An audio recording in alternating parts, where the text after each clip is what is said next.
Fiți binecuvântați de Domnul, frați și surori,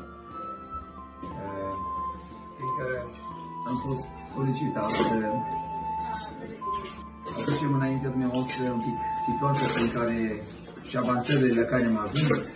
Am avut o lună de zile aproape, încă în 24 ar fi o lună de când s-a întâmplat acest incendiu.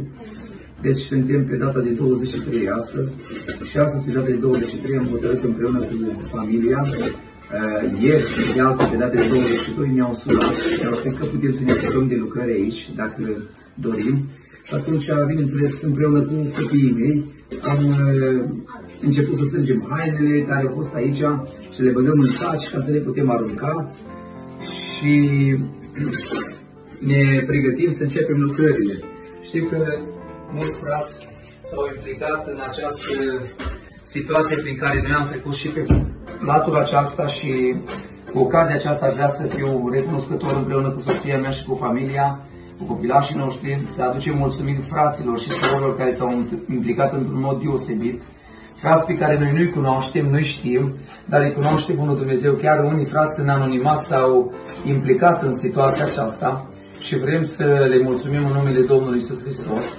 Totodată, pe calea aceasta vreau să mulțumim și fraților de la grupul Eldad, care s-au implicat și ne-au sprijinit, ne-au ajutat și care au făcut tot ce au putut pentru noi. Dumnezeu să le răsplătească și lor. Aș vrea ca să lăsăm un verset din partea familiei noastre pentru dumneavoastră, versetul din 2 Cronici, capitolul 15 cu versetul 7, care spune că voi, dar întăriți-vă și nu lăsați să vă slăbească mâinile, că și faptele voastre vor avea o răsplată. Știu că Bunul Dumnezeu vă va răsplăti pentru ceea ce ați făcut în situația aceasta, mai mult decât știm noi să spunem mulțumesc unuia sau altuia, și Dumnezeu știe să răsplătească cu ceea ce este nevoie. Pentru asta zic, Bunul Dumnezeu să vă răsplătească tuturor. Și cu privire la lucrări, suntem acum, am cumpărat ceva saci ca noi să băgăm toate lucrurile care le putem pune prin saci. Hainele am încercat, cred că majoritatea hainelor am reușit să le punem. O să mai punem și lucrurile mici care, tot ce este aici într-un cuvânt, toate se aruncă. Aici am reușit să strângem și de aici hainele, dar acum mobila va trebui aruncată. Am aruncat ceva din mobila care a fost aici, parte din ea, aici tot a ars. Nu mai poate fi reutilizat nimic. În camera aceasta am pus niște saci cu hainele care erau, va trebui să le aruncăm. Dar cred că lucrul acesta vă vom face puțin mai încolo, că sunt sărbătorile aici și nu se poate face nimic. Așadar, ca Bunul Dumnezeu să vă răsplătească tuturora cu folos de viață veșnică încă o dată. Vă salutăm și vă binecuvântăm în numele Domnului Iisus Hristos. Amin.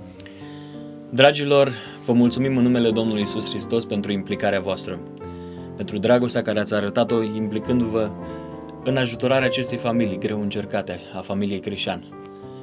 Am rămas uimiți de câți ați fost, câtă dragoste am văzut în mulți frați din țară, nu numai din țară, din străinătate, din multe colțuri, și nu putem să mulțumim decât Domnului pentru voi, pentru fiecare, și mulțumim Domnului că am avut onoarea și noi să ne implicăm ajutând acești oameni, acești copii care sunt o binecuvântare pentru biserică și nu numai pentru biserică. Deși au fost o lună blocați, de asigurare și n-au putut să înceapă lucrările, cu ajutorul Domnului zilele trecute au început să lucreze acolo și sperăm în cel mai scurt timp lucrurile să se schimbe, să fie împreună acasă, în casa renovată și să se bucure. Ne bucurăm pentru fiecare dintre voi și, repet, sunt uimit de câtă dragoste ați arătat, câți ați fost, indiferent că v-ați implicat prin misiunea Eldad sau că v-ați implicat într-un mod direct apelând familia Crișan. Dumnezeu să vă binecuvinteze și să vă răsplătească cum numai El o știe. Fiți binecuvântați!